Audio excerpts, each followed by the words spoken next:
Aujourd'hui, je suis en train de compléter une commande de mocassin de taille 13 pour faire de la raquette.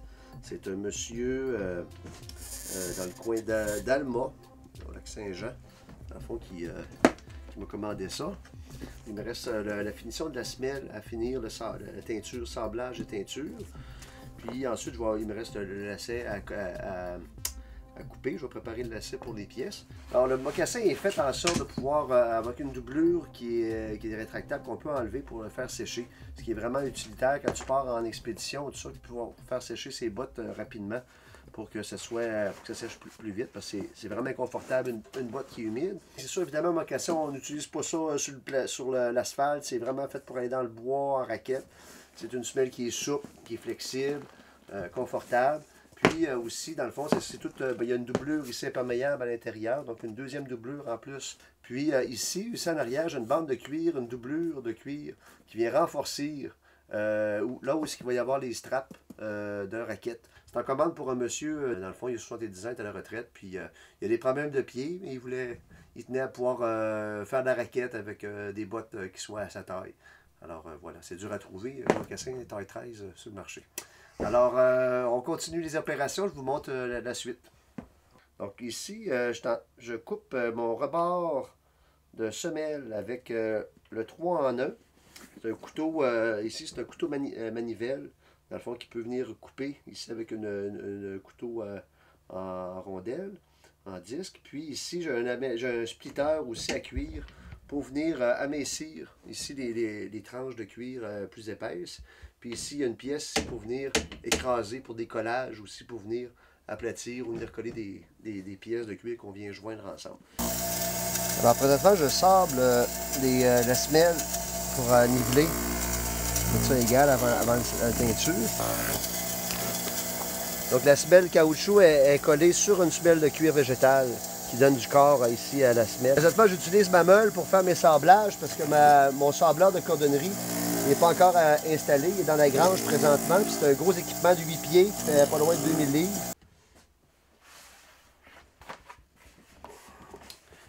Ici, pour les lacets du mocassin, je vais utiliser ce cuir-là. C'est un cuir de vache qui va être assez souple. C'est un cuir à l'huile.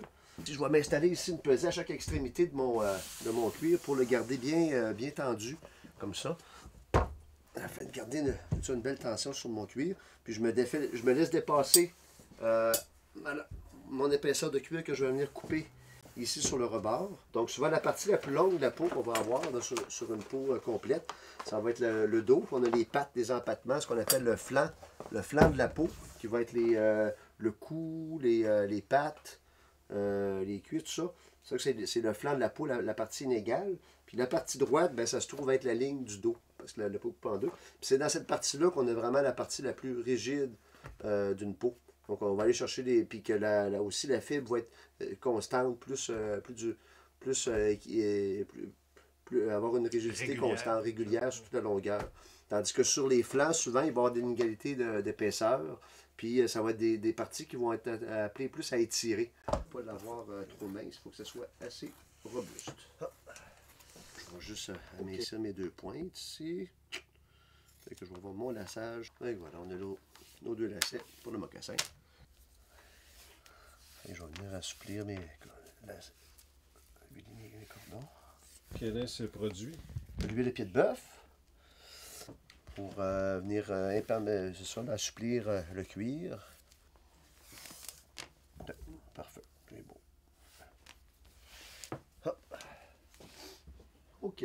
Donc ici, pour la semelle d'intérieur, qu'on appelle la fausse semelle au niveau du mocassin, je vais avoir deux fausses semelles. J'ai ma semelle de feutre, puis en dessous de la semelle de feutre, je vais avoir une semelle en cuir végétal qui va être aussi amovible. Ici, j'ai mes semelles de feutre. Je vais en venir tailler, en fait, c'est les tailles que j'ai. Je vais le tailler un petit peu plus large que ce que j'ai là présentement. Une petite affaire pour que ça aille épouser tout le contour. J'ai une peau de cuir végétal. C'est un cuir naturel, de tannage naturel. C'est un cuir assez rigide. C'est le cuir qu'on utilise pour faire les semelles et les fausses semelles. C'est un cuir de tannage naturel. En fait, c'est des tannins naturels. Au lieu d'être des tannins au chrome ou aux acides, c'est un tannage qui est fait d'origine, qui était fait à la base d'écorce de pruche ou de chêne, ici au Québec, au niveau des tannages traditionnels qui étaient faits au Québec durant la Nouvelle-France. Mais internationalement, dans d'autres pays, où tout ça, le principe du tannage végétal, c'est que ça va être fait avec des tannins naturels végétales. Donc, ça peut varier d'un pays à l'autre. Je vais venir couper ma semelle avec le couteau 3 en 1, couteau manivelle. Donc, ici, comme ça. C'est un cuir qui est quand même assez épais. Mettons que ça se coupe bien au ciseau, mais il faut que les ciseaux soient quand même bien aiguisés.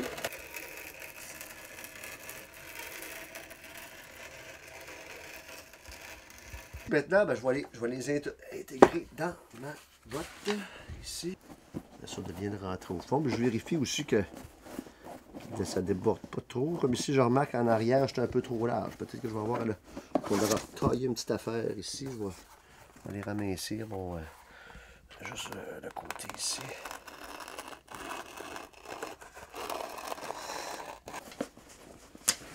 Et la doublure intérieure. Puis une fois que tout le cuir va être traité à l'huile de vison, ça va vraiment étanchéiser la botte. Ça va faire une botte qui va vraiment être étanche, plus confortable. Mocassin, c'est formidable. Comment c'est vraiment adéquat pour la raquette. Puis tout ça, c'est très confortable. Là, tu peux pas rêver mieux. Là, je suis rendu ici à la deuxième couche de teinture sur ma semelle. Un edge. Donc, une teinture opaque. Donc, il va venir vraiment durcir la semelle, puis donner vraiment un fini là, étanche pour pas que l'eau pénètre dans le cuir, dans le fond.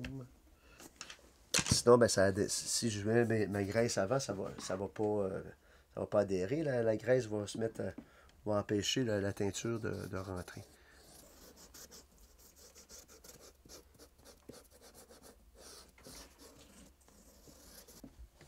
Fait ce mocassin-là va partir la semaine prochaine pour le lac Saint-Jean, à Alma. Puis, je vais aller le porter. C'est moi qui vais le porter directement à mon client au lac Saint-Jean. Ça, c'est du service. Hein? Pas de grandes entreprises qui vont faire des livraisons transrégionales. C'est du sur-mesure, livré chez vous. C'est ça, lui, il me disait qu'il se rappelait dans sa jeunesse. Il faisait de la raquette, justement, puis il y avait des mocassins tout en cuir, puis il était un peu nostalgique de ça. C'est ça qu'il voulait retrouver, là, un peu le confort qu'il y avait dans ces mocassins d'enfance. Alors là, je vais enduire de l'huile de pied de bœuf pour venir hydrater le cuir comme il faut, en profondeur, après. L'huile de vison va être plus opaque, va mieux imperméabiliser. Puis l'huile de pied de bœuf nourrit davantage de cuir en profondeur. Fait que la dernière étape, je vais enduire ici l'huile de vison sur la botte, sur le mocassin.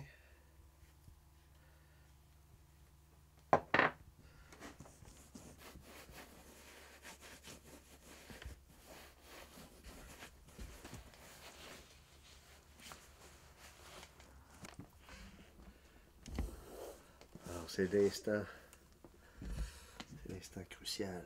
C'est là qu'on va voir qu'est-ce que ça donne. En tout cas, t'as pas fret dans des mocassins. Allez, moins 35. Coucher dehors avec ça dans le bois. Pas de problème. Et d'une. Voilà, comme ça. Et voilà, avec les mocassins vont être prêts à livrer à mon client la semaine prochaine à Alma, au lac Saint-Jean.